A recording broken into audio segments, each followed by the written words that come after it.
Formula One's bright new era isn't coming into force until 2022, and the 2021 season is a bit of a stopgap before we can see the full effect of efforts to make the championship more competitive and entertaining. However, the suite of technical, sporting, and for the first time ever in Formula One, financial rules make 2021 much more than just a repeat of last year. In fact, the changes are so significant that Mercedes technical director James Allison says the team is full of anxiety and excitement to see the outcome of the wide-ranging work it's had to conduct to prepare for the new season. He also believes you shouldn't be fooled by any suggestion to the contrary. So if you're watching this, James, hopefully you agree that our devoted video on why the 2021 changes are bigger than many people think is a useful ally in dispelling the myth that not much is new. But what are the specific changes that have even Mercedes a little concerned? How will they impact the title-winning team the most? And can we actually expect any change on track as a result? Or is this just the latest instalment of Mercedes playing down its chances?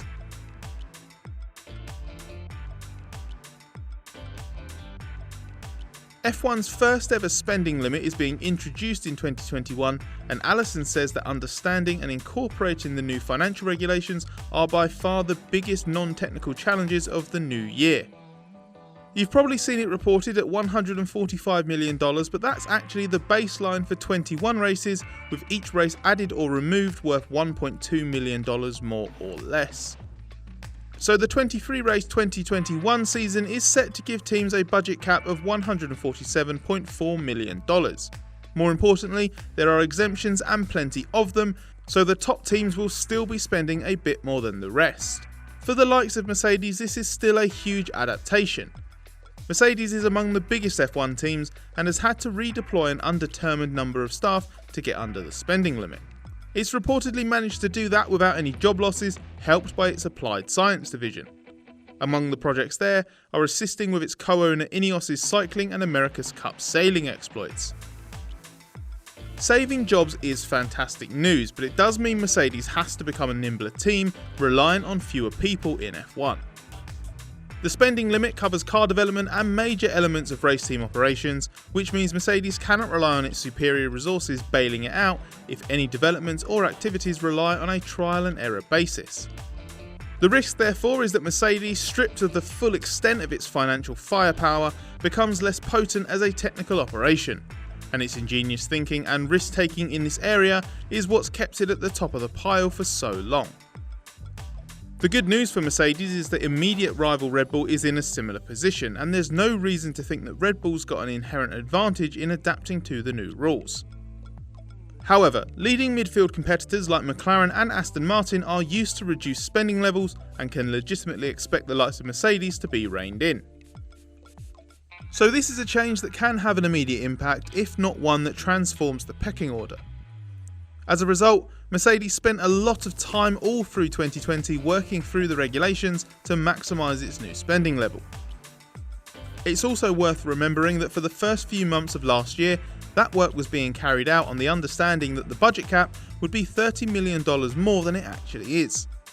The reduction from $175 million is a legacy of the coronavirus pandemic and other teams with less money to spend campaigning for an even stricter limit. And for Mercedes, that means finding even more cuts than originally agreed to back in 2019.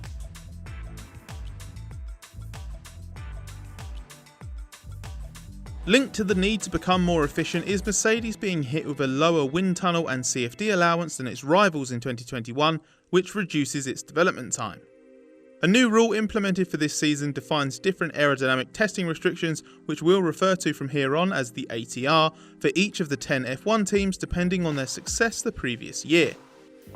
The baseline ATR allowance has already been reduced for 2021, but this new handicap style system means the team finishing last in the championship will be allowed 112.5% of those limits, dropping in 2.5 increments for each position to give the top team 90%. Let's take the number of wind tunnel runs per week in 2021 as an example. The baseline figure is 40, but as the reigning world champion team, Mercedes will only be permitted 36 wind tunnel runs per week, with last place finisher in 2020 Williams having the most with 45.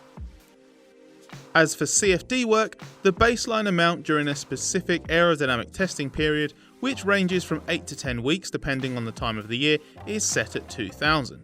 But Mercedes will only be able to generate 1,800 CFD items in that time, while Williams will get 2,250.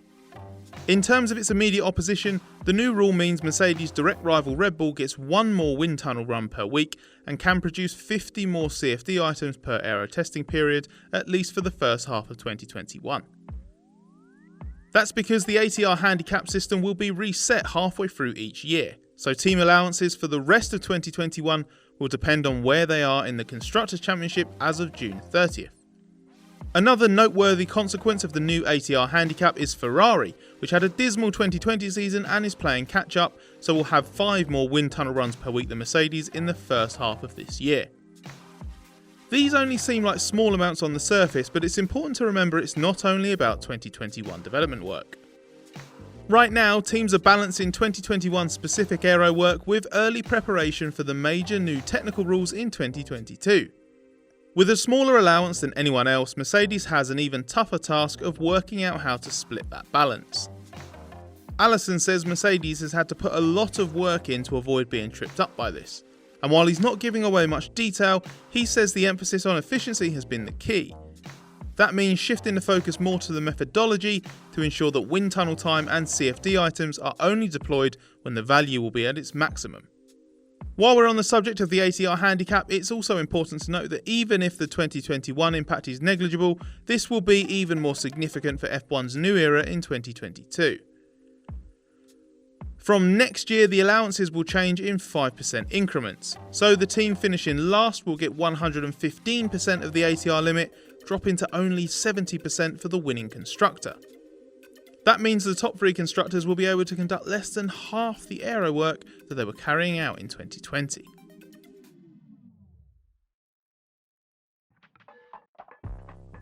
Okay, we're cheating a little here because this rule change is actually 4 individual smaller ones, but they add up to something significant that has Mercedes wary of getting caught out. A key reason teams cannot yet devote their entire 2021 ATR allowance on work for next year is the magnitude of aero changes for the current season. The 4 aero changes in question are the removal of part of the rear of the floor and myriad slots at the front, the reduction in size of appendages on the rear brake ducts, and shortened fences beneath the diffuser. We forensically examined these changes, including why they are being introduced, in our video on the 2021 rules, so make sure you check that out for more detail. But as far as Mercedes is concerned, these new aero rules have posed the most intense and difficult challenge in preparing for 2021. They've meant that the off-season has been as difficult as normal despite the reduced production workload that has come with carrying over major mechanical parts from 2020 to this season. Allison reckons the chopped off area at the rear of the floor alone is worth a second in lap time, while the brake duct and diffuser changes were powerful devices that have also removed a lot of performance. He estimates that downforce levels will reduce to something around 2019 levels by the combination of changes, and that means every team has been in a race to recover as much of that as possible. So whichever entity has done the best job could gain several tenths of a second versus its opposition.